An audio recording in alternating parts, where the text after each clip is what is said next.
What's going on, everybody? This is your boy Black Blade Uchiha coming to you with another video on this game Black Deck.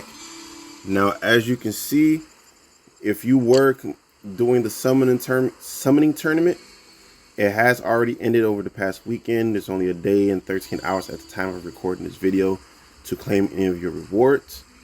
So if you haven't already, go ahead and claim your rewards. I did end up with 6th place, and that was just because I ended up having received some stuff for free in the game, or I went into the marketplace and I was able to buy the elite summoning tokens, and I know I got one of these premium summoning tokens for free just for doing the monthly and daily quest. So that's how I was able to get that, and it just what happened to work out in my favor in that way. So if you didn't get that, that's okay. Again, that's just something that happened to work out for me with that. There is a battle tournament coming, okay? And remember, this tournament was actually happening a couple weeks ago. There was a bug that happened, and it caused the makers of the game to stop this game or stop this tournament completely in its tracks. And if you did win correctly with the rewards and stuff like that you were receiving, then you receive those rewards. If you didn't receive them correctly because of the glitch within the game, then those rewards were taken, unfortunately.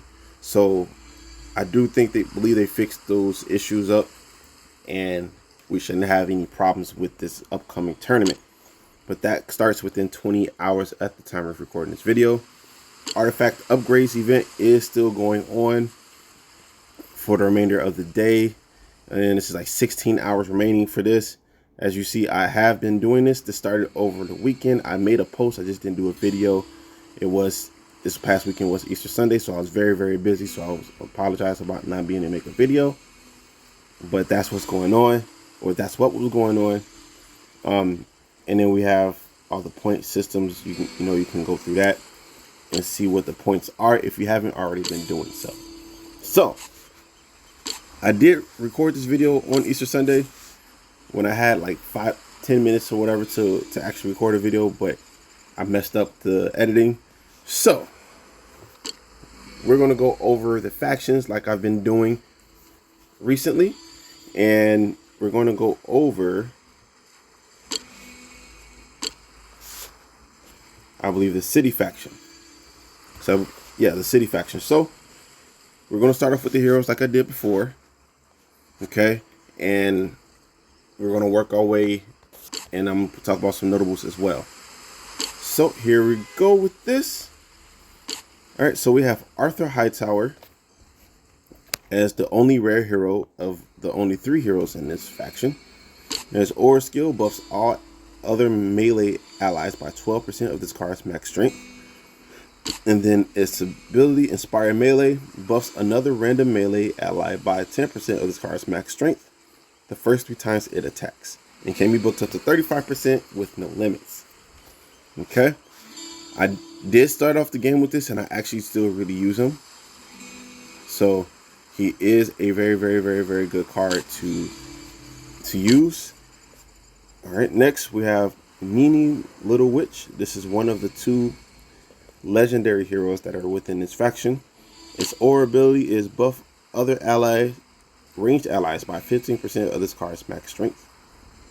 Okay, let's go to his Curse Fog ability. Debuffs a random melee ally or enemy, by 15% of this card's max strength every turn, up to 5 times. It can be booked up to 40%. Okay, heals other allies by 10% of this card's max strength every turn. Okay, and can be booked up to 35%. It's a really good heal. And then its Hex transforms the targeted enemy into a frog the first time it attacks. And every time it does that, or you book this makes that opposing card weaker and weaker. So that is a really good thing. It shuts off a lot of the opponent's card's abilities when you do that. It's a form of 1-for-1 crowd control. There's not many cards that do Hex or transforms like this. So if you do have a card like that, don't be afraid to use it. Just go through your artifacts, look at the kits that's there, and see what you can do.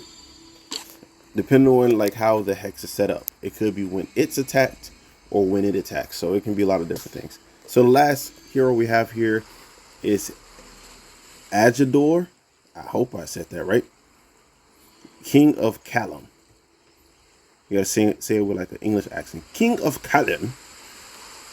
So its aura ability is Aura of Strength buffs all other city allies by 15% of this card's max strength. Okay, that's a typical aura ability to have for the faction. All right, it has a healing fall, heals other allies by 10% of this card's max strength every 3 turns. It's a weaker heal than Nini, but it is still a heal. It can be booked up to 35% in every 2 turns. All right, it has King's Favor, buffs other allies by 10% of this card's max strength, can be booked up to 35%, which is pretty doggone good. And its last ability, Arbitrary Rule, transforms itself into Algador, I hope I said that right, King of Callum, in 2 turns. It's all right. I haven't seen this card used that I can remember in arena or anything like that. But if you have used this card, don't forget to don't forget to like and comment what your experiences are using that card. And you can even tell everybody what your kit is for that. All right, so let's go over some key cards that I would like to mention. So these 4 uncommons here, the Fire Soldier, Frost Soldier, Lightning Soldier, and Poison Soldier, they all have an elemental and protection ability, which is a form of crowd control. I will go over that in a later video because there are 3 forms of crowd control out there. 3 main ways, or another way to crowd control defensively, then just offensive crowd control. Okay, so I'll go over that in a later video, but they all have protection. This guy, Royal Guard, has protection and also buffs your hero by 10% of this card's max strength every 3 times it attacks, and can be booked up to 30% and up to 5 times, which is good. And then this guy is more of the same up here, except instead of buffing, it heals another random ally by 10% of this card's max strength when it attacks. And then it has an elemental ability. As you see here, protection, heals, elemental ability. Let's go here, heals, elemental ability.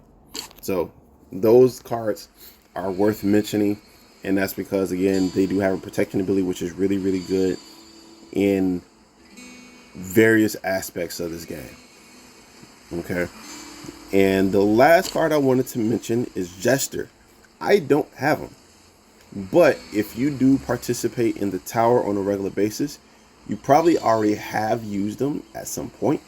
And if you're playing in some of the later stages of the game, and even in, I think, one of the dungeons, I believe, Jester is used by the CPU or the computer. So with that, this card's ability to transform an attacking enemy into a Jester, and then more you book it, the weaker the opposing card gets, is ridiculous. So it has a protection ability built in, which is automatically going to taunt. And taunting is just saying, hey, you gotta attack me. That's what protection does. It makes the opposing card attack that card. And it shuts, anytime you transform a card, and it's happened to me enough for me to know this part, it shuts off abilities. So it happened to my Priest card. The Jester actually attacked, which is this ability, transform targeted enemy into a Jester with 8% strength for the first time it attacks, and then goes down to 35% up to 3 times, right? It happened to me. It happened to my Priest. My Priest got attacked by Jester because my Priest wasn't attacking, and it got transformed, and I lost my heal.